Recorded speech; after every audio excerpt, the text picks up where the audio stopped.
Blood Roll, aka Mega Butts. In today's video, we're going to be looking at the void that has been filled in my heart for Snorlax Stall. Let's get into the deck list. Already here at that deck list. Now, this deck isn't quite as good as Snorlax Stall once was in its prime. However, this is about as close as I feel like we're going to get anytime soon to a Snorlax Stall type deck, besides just playing like Pidgeot control. And the deck is pretty interesting. It actually had made day 2 at a regional pretty recently, and I had seen it and people kind of were messaging me about it because I've kind of been known to be a Snorlax Stall enjoyer. And I had to just get a video about it. I've been playing it quite a bit in my free time, and I really like this deck. It's tons of fun. So let us start off with Mega Kangaskhan EX, that basic 300 HP Pokemon with the ability Run Errand. Once during your turn, Pokemon's in the active spot, you may use this ability and draw 2 cards. You can't use more than 1 Errand ability each turn. Has an attack rapid fire combo for 3 energy, 200 plus, flip a coin until you get tails, and then it does 50 damage for each head. So at base, you're doing 200 damage, which is pretty solid. Now, we're also going to be pairing that with 4 copies of Bouffalant.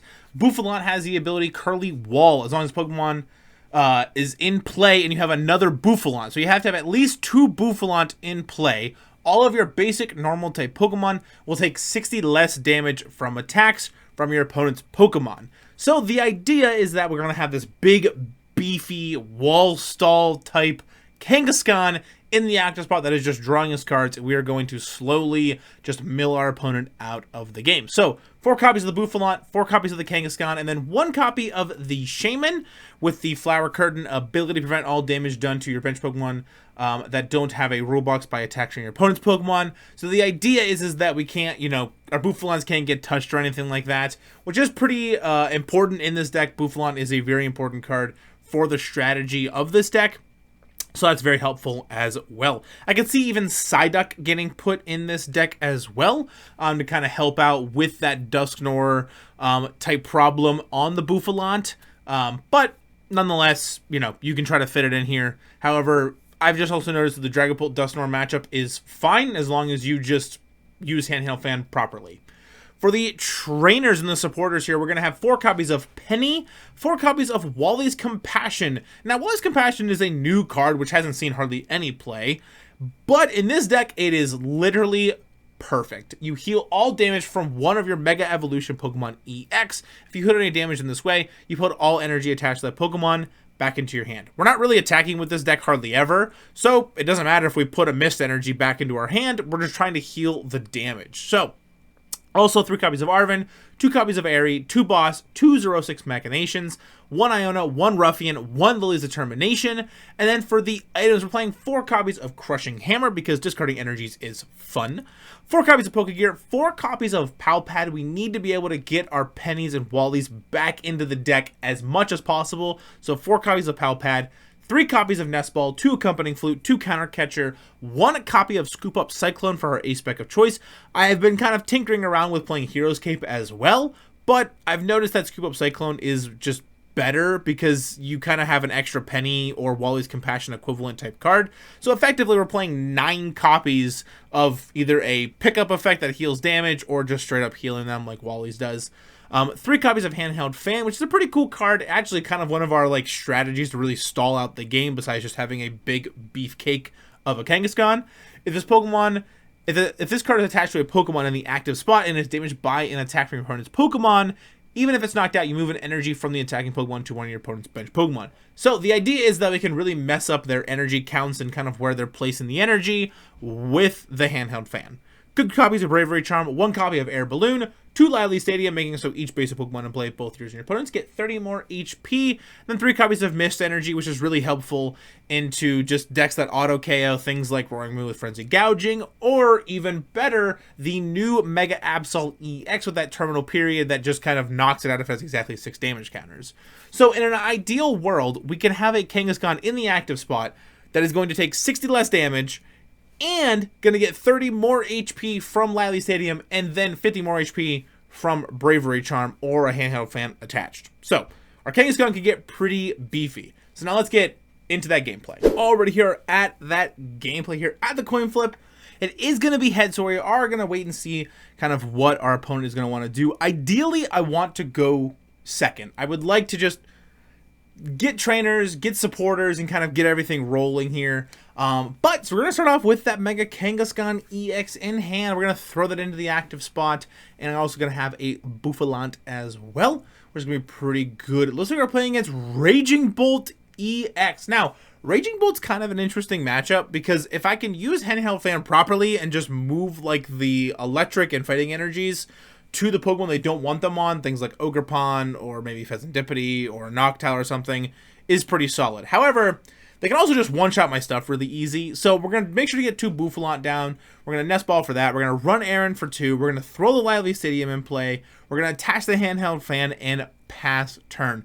Crushing Hammer isn't really that great in this matchup, actually, just because they can just sawda the energy back. But nonetheless, I mean, it is pretty solid. They're going to immediately bump our Lively Stadium for an Air Zero Underdepths. We actually probably should have just made them wait. We probably should have just held on to the Lively Stadium first and then kind of gone from there and forced them to play the first stadium, but it's okay. So they're going to Prime Catcher up the Bouffalant. They're going to Squawk and Seize their hand away. Fan Rotom, going to be use that Fan Call ability. Going to be able to get some Pokemon out of the deck here. Probably going to be looking at some Noctowls and Hoothoots. So yeah, 2 Hoohoot and a Noctowl. Earthen Vessel, got a pitch here. They're going to get the Fighting and the Grass Energy. And now they're going to throw down both Hoothoots. Now, if they can get themselves a Teal Mask Ogerpon, they're in a pretty solid spot.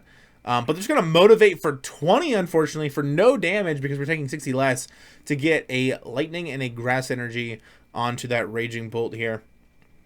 Now, I'm in an interesting situation because I can't really do anything. I can't get the Bouffalant out of play. I kind of want an Arven for that so I can get the Air Balloon, or maybe a Penny could even work. But nonetheless, it's whatever. So we're just going to attach the Handheld Fan to the Bouffalant and just say pass. We tried the Crushing Hammer, failed. The idea was that I would get it off of the Squawkabilly, so then they couldn't retreat out of it or anything, and would force them to have to find Latias EX for that free retreat. But they got the Teal Mask Ogerpon. They're going to Teal Dance, draw a card. Noctowl, Jewel Seeker are going to be able to get 2 trainer cards out of their hand here, which is kind of nuts. And Crispin here are going to be coming down as well. Going to be able to get a Grass Energy into hand and then a Fighting Energy right on to that Baby Raging Bolt. Now, the interesting thing about the Baby Raging Bolt is that Thunderburst Storm is kind of nuts. Because the more energy attached to it, the more damage this thing's going to do. So they have 5 energy on this Baby Raging Bolt. So 90 damage going to be going to that Bouffalant. However, it's 30, typically it's 30 damage for each energy attached. So they could have been doing a lot more, but we were saved because of that Curly Wall ability. So we get 1 extra turn. We're going to put the Mist Energy onto the Mega Kangaskhan in a not ideal world, but we can take knockouts with the Kangaskhan. However, we have to have all 3 Mist Energies that the deck plays in hand or attached to the Mega Kangaskhan. So we have to attach all of them at some point to the Kangaskhan and then start attacking. So, it is possible. We're going to counter catcher up a Noctowl here. Lily's Determination to get a nice fresh 8 cards. We got 3 Crushing Hammers in hand here. So Crushing Hammer, first one, we're going to get hit that heads. We're going to discard the Lightning Energy off of the Raging Bolt here. Another Crushing Hammer. We're going to hit another heads. We're going to discard a Fighting Energy off of that. And then we just hold on to the 3rd Crushing Hammer because now that Baby Raging Bolt just has 3 Grass Energies stuck on it. Now, unfortunately, Raging Bolt EX does allow it to just discard with the Bellowing Thunder attack. However, we're in a pretty solid spot. Our opponent here going to get Terapagos EX in play. So we might be seeing a Glass Trumpet type build with this Kangaskhan, or this Raging Bolt deck, which is pretty interesting. So Glass Trumpet here going to go and get themselves... oh, wow. Iron Leaves for the Rapid Veneer ability. Going to be able to throw 3 energies all into play. So 2 grass and the Fighting Energy right onto that Bouffalant here. We're going to take the Fighting Energy and we're just going to toss it onto, like, it doesn't even matter, the Ogerpon. So now we really need this Kangaskhan to do some work here. Gonna need to put in some overtime. We're gonna get Run Errand here finally, so draw 2 cards. We're gonna hit Accompanying Flute, which is huge. We're gonna force them to have Pheasantipity EX in play, trying to stop them from getting a Raging Bolt. Crushing Hammer was Tails, unfortunately. I was hoping to discard maybe that Lightning Energy off of that. But we're gonna get 2 more Bouffalant in play here, Nest Ball for the 1 Bouffalant, and then attach to the other one Eri here, just because we need a supporter to play that turn. We're going to discard just a Nest Ball or Ultra Ball, whatever, out of hand. Nothing too great. Ideally, we're hoping to maybe get something like Earthen Vessel, maybe something like Energy Retrieval, Glass Trumpet, maybe had another one of those in hand. That would have been ideal, but just wasn't looking good for us. So our opponent here going to go boss up a Bouffalant, going to attach an energy to the Terapagos, retreat out of the Iron Leaves, smack for 180 here. Onto the Terapagos. Now I'm in an interesting spot. Do I just let them have the other Bouffalant because I can't get the Bouffalant out of my discard pile now and it doesn't really matter? Or do I just kind of save it as like cannon fodder, right? So we're in an interesting situation. So right now we're going to attach a Mist Energy. We're going to run Errand. We're going to draw 2 cards. And I have a Shaymin, which is fine. You know, it's whatever. I'm going to throw another Eri. We're probably going to whiff. Like I said, the chances they had anything was pretty low. So the idea is that this Mega Kangaskhan is going to be able to take a hit of something, right? So now, I'm in an interesting situation. I need this Kangaskhan to live at least 1 turn, which it will. 240 damage, so now that's pretty good. So we're going to move the Lightning Energy here. We're just going to toss it right on to either like the Fez or the Ogerpon, doesn't really matter. We're going to throw it to the Ogerpon. So now I have Wally's Compassion in hand. I also have Penny. So I could Penny, I have Shaymin. So I could slow down them a turn by forcing them to take a knockout on the Bouffalant or Shaymin, and then essentially just going, hey, you know, go through these 2 single prize attackers first, or these single 2 prize Pokemon first, and then go that route. So we're going to Pal Pad here. We're going to toss in Eri and Wally's Compassion back in the deck after healing all that damage off our Mega Kangaskhan, and then we're just going to pass turn. But like I said, we have the Bouffalant and a Shaymin, and they have 3 prizes left, so we could force them to have to just knock out the Bouffalant, knock out a Shaymin, and then just throw Mega Kangaskhan back in the active spot at some point, and just be like, hey, figure it out, man. You know, deal with it, right? So we're gonna first we're gonna be able to run Errand here. They didn't attack, which I think is kind of interesting. Now, I shouldn't Lively Stadium because they would be able to clear their bench, play another Area 0 Underdepths, and then be able to get things in play. However, I didn't really think about this at the time, but while re-recording this video, I'm kind of like, man, I really hope I don't play Lively Stadium, but I end up playing it. Realizing after the fact that I'm kind of helping them in a sense, because now I'm just giving them free energies. But at the same time, it's not, I don't think it's going to be too big of a deal. This seems like a pretty difficult matchup, and I think the HP that I need right now is a little more important. So we're going to pass turn here. Like I said, if they have an Area 0 Underdepths in hand, which we know they have at least 2, they're going to be able to fill their bench back up again. Now, the reason I counter catch with the Fez is because I can at least try to trap that throughout the rest of the game. So, nice stretcher for the Grass Energy here. Going to be able to Teal Dance that to the Ogerpon, draw a card here for our opponent. Gonna get Area 0 Underdepths, like I said, and this is probably where I misplayed a little bit, because now we're gonna be able to Jewel Seeker, get a bunch of stuff, find, you know, more attackers, Raging Bolt EX or whatever, Latios and that kind of stuff. So Sada's Vitality, they had a Raging Bolt in hand, gonna go Sada, gonna get 2 energies into play here, draw 3.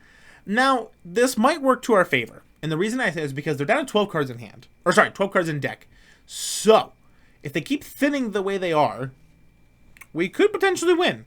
This is very possible. Now, they need an energy switch to be able to move these energies around to the Raging Bolt, and they just don't have it, right? So, now I'm in a situation where I'm like, okay, I really need something to stick here. So, we're just going to give them another Ogerpon. I don't want another Jewel Seeker. I don't want any more Hoot Hoots or Noctowls or anything like that. We're going to run Errand, draw 2 cards. Not super great, but like I said, we're kind of in an interesting situation. So, the idea now is I could penny up my Mega Kangaskhan, force them to have to discard more energies to take knockouts on the single prize Pokemon. And that's exactly what we're going to do here. So we're going to just do that, toss up the Bouffalant with the Bravery Charm, forcing them to have to discard 3 energies for Raging Bolt, right? Put the Air Balloon on the Shaymin. I could have put Bravery Charm on it, but I want to save my other Bravery Charm for Mega Kangaskhan because I need it to have as much HP as possible. And that's kind of, after this game, actually, I remember trying it with Hero's Cape, and it didn't feel as good as Scoop Up Cyclone for the previous games that I've played, but nonetheless. Now, this is a pretty botched game, I will admit. However, that's the exact reason why I'm actually showing this in the gameplay footage for this video, because I had no right winning this game, but I took some weird odd end lines to be able to force myself to win. Now, my opponent plays Jamming Tower to get more energy in the discard pile, clear up the board, make it so I can't stall, just have all attackers, right? So we're going to go Handheld Fan here off of our Arven. And now I'm like, okay, what else do I need? I don't really need anything. So I'm like, okay, I'll just grab Scoop Up Cyclone. Not a big deal. It's whatever, right? And now I'm like, okay, what else do I really need to do? I don't think I need to do anything. I need my opponent to just start taking knockouts. But they played the Jamming Tower because I had the Bravery Charm and the Air Balloon in play. So they did it so they would have to do take out less energies to take the knockout on the Bouffalant overall. So now they're going to pass turn here, and now they're running out of energies, it seems. They're pretty low on cards in deck as well. So I'm in an interesting situation. They really need to be able to just find an energy, and I'm going to pass turn. Raging Bolt, the deck doesn't have any way to take multiple knockouts each turn, so that's kind of neat. So they're going to Ultra Ball here. They're going to fail to find here. Ultra Ball again, pitch 2 more cards. Just fail to find, and I don't really know what they're trying to dig for. They're going to pass turn, and I'm like, okay, do I just have it? The idea is that I just kind of stall out and wait, force them to have to take multiple prizes, kind of go that route. But they got a Night Stretcher here for the Grass Energy. Attach the Grass Energy, retreat into the Terapagos here. Terapagos is going to take the knockout on the Bouffalant, and now they're going to take 1 prize card. So now I really am in an interesting situation, because if I had another single prize Pokemon, it'd be fine. But I have to put down this Kangaskhan. So we're just going to throw everything we got onto the Kangaskhan. And I'm like, okay, I can boss and I can stall and just try to pull up like the Fez and kind of go from there. And then force them to hopefully not have another energy. And that's exactly what we're going to do. So boss up the Fez. Just say you don't have another energy. You just don't have it. Palpad, put Boss and Penny back in the deck. And then just pass turn. Force them to take the knockout on the Shaymin. Force them to have the energy. Force them to have a way to put stuff back in deck, because now you've used all your resources, and I forced you to have to take a single prize knockouts. They do have Palpad, unfortunately. So, Palpad, put 2 cards back in the deck. Gonna put Boss. If they end up having this, this is bad for us. They have to be able to draw the card though, but they needed to attach to retreat. So now they're like, okay, if I don't have Boss, I lose, but we have Boss in hand, so I'm gonna be able to boss his orders again here. But first we're gonna run errand, get 2 more, get another Boss, just play it outright, just make sure Boss, pull up the Pheasantipity once again, and our opponent concedes. They don't have another energy to get back out of it. The weird strategy of forcing them to take single prize Pokemon did work. Like I said, a weird botched game, but that's the why I wanted to show it for that reason, because I thought it was so interesting that I didn't really have any right running the game. However, I took this weird line to put myself in a winning position and using, the prize trade to my advantage to have to win, which I thought was just really cool. I absolutely am adoring playing Mega Kangaskhan Stall. This deck has been so much fun, and it has filled the void for me for Snorlax Stall. So let's get into that outro. All we're just gonna draw for today's video. I'll make sure to put the deck list that I played in today's video in the description below, ready for copy paste into TCG Live. And of course, if you guys enjoy the content I've been making sure for the channel, definitely make sure to leave a like, smash the subscribe button. I'd really appreciate it. And I want to give a huge shout out and all my special thanks to my channel members that you guys see here. They continue to support the channel even further by joining the Trainer Club at the Mega Blitz YouTube channel. So thank you guys. I really appreciate it for your extra and continued support. But I thank all of you for you guys' continued support. We're getting real close to 1K subs. We're at like 970, I think, at the time of me recording this video. So that's pretty exciting.